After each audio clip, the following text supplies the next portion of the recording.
The Great White Throne Judgment. A day where every human since Adam and Eve will be together. Every mama, every daddy, every daughter, every son, every auntie, every uncle, every cousin will be there. Revelation chapter 20, verses 11 through 15 says, "And I saw a great white throne, and him that sat on it, from whose face the earth and the heaven fled away, and there was found no place for them. And I saw the dead, small and great, stand before God, and the books were opened. And another book was opened, which is the book of life. And the dead were judged out of those things which were written in the books, according to their works. And the sea gave up the dead which were in it, and death and hell delivered up the dead which were in them, and they were judged every man according to their works. And death and hell were cast into the lake of fire. This is the second death. And whosoever was not found written in the book of life was cast into the lake of fire." One of the last things that John saw when he was shown the revelation of what will happen in the future is the great white throne in heaven. Our human minds cannot comprehend the magnitude and the gravity of this day. Your imagination does not have the creativity or the power to imagine an event of this scale or magnitude. Think of every person that has ever lived, every person on the earth now, and every person that has yet to be born, all together in one place on one day. Every race, every color, every generation. In this, you will find that John said, "And I saw the dead, small and great, stand before God." When John gives the description small and great, he is not referring to their physical size, their physical attributes. He is referring to their social standing on earth. Whether they were a beggar or whether they were a king, no one will be left out here. I remember when I was a young man, I used to have a great fascination with great Greek warriors and their wars. Although a lot of the Greek warriors are myths and there is no proof that they existed, it's believed they were real warriors whose stories were added to as they passed down. They will all be there. Achilles, the legendary hero of the Trojan War, he'll be there. Even the Greek philosophers, Heraclitus, Archimedes, all the great conquerors of the world will be there. Genghis Khan, Alexander the Great, Tamerlane, and even all of the beggars that have lived throughout the ages. All those that their names have been forgotten in history will be there. This judgment is not for the saints. This judgment is for the lost. In a courtroom, if you've ever seen it, there are those who will be facing judgment, and there is a barrier that separates them who will just witness it. And the saints at this point have already faced their judgment and will be behind the barrier just to witness it. Many times we've been hearing and reading about Judgment Day. We've been told that different things that'll happen on Judgment Day, but we do not know those who will be judged and who will judge these people. John said that he saw a great white throne and God was sitting on the throne. He described what happened when this throne appeared. Heaven and earth fled from his face. This should tell you something about God in this Judgment Day. Heaven and earth will flee from the face of God because the power of God will be too great for them to withstand. This means that this judgment will lack mercy. It will lack favoritism. It'll lack grace. It will be a pure and honest judgment. Hence why the throne is white, because it represents the purity of the judgment about to take place. We may not understand this and then think all souls will be judged there. Not everyone will be judged here. The Bible never said the children of God will be part of those that will be judged there. The children of God will be judged at the judgment seat of Christ. 2 Corinthians chapter 5, verse 10 of the King James Version says, "For we must all appear before the judgment seat of Christ, that every one may receive the things done in his body, according to that he hath done, whether it be good or bad." At this judgment seat, only Christians will be judged, and this is to receive the rewards for the things they have done. The works you have done for Christ will be weighed. All the things you've done will be checked, and you will be rewarded accordingly. These people are not the ones that will go to hell. It is Jesus that will judge these people. And the reason for this judgment is to give rewards. No one from here will be thrown into the lake of fire. 1 Corinthians chapter 3, verses 13 through 15 of the King James Version says, "Every man's work shall be made manifest, for the day shall declare it, because it shall be revealed by fire. And the fire shall try every man's work of what sort it is. If any man's work abides, which he hath built thereupon, he shall receive a reward. If any man's work shall be burned, he shall suffer loss. But he shall be saved, yet so as by fire." If your work as a Christian is tested and got burnt, you will not receive the reward, but you will be saved. That is what Jesus will do at his judgment seat. Matthew chapter 5, verse 19 of the King James Version says, "Whosoever therefore shall break one of these least commandments, and shall teach men so, he shall be called the least in the kingdom of heaven. But whosoever shall do and teach them, the same shall be called great in the kingdom of heaven." The second judgment which we're talking about is the great white throne, and only unbelievers, sinners, those who are not with God will be judged here.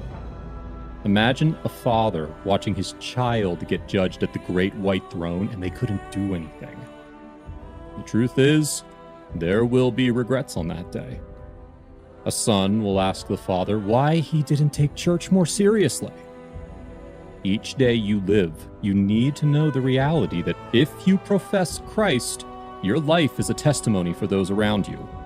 It is a testimony of the goodness of God. And the way you live your life could bring others to Christ, could bring your children, your wife to Christ, your husband to Christ. But you still want to have a casual Christian lifestyle, and in all honesty, you could very well go to heaven. I'm not the one who determines whether you're saved or not, but what about those around? Those that would have taken salvation and Christ more seriously if you did? Maybe if you attend every Friday prayer meeting, your child might one day look at you and your devotion to God and wonder, maybe there is something more to this Christian life, and they might be saved. Maybe your brother or sister might look and say, maybe there is something more to this Christian life, and they might be saved. At the great white throne, those who are just churchgoers, those who have the form of holiness but deny the power thereof, those who rejected salvation, all of these people will regret their actions. Here at the great white throne, there are no good rewards. No one will be welcomed as a faithful servant. These are the people who have not allowed grace to wipe away their sins, those who have not called on Christ to forgive them and clean their records to start new. John said that a book was opened and some other books were opened. These books have records of the things they've done. None of these things has been cleared because they did not seek after salvation and seek forgiveness. Have you imagined how the fear of God will be all over the place, that no one will be able to look at his face? I honestly believe that on this day, we'll see a side of God that we have never seen before. Look at Revelation chapter 20, verse 11. "And I saw a great white throne, and him that sat on it, from whose face the earth and the heaven fled away, and there was found no place for them."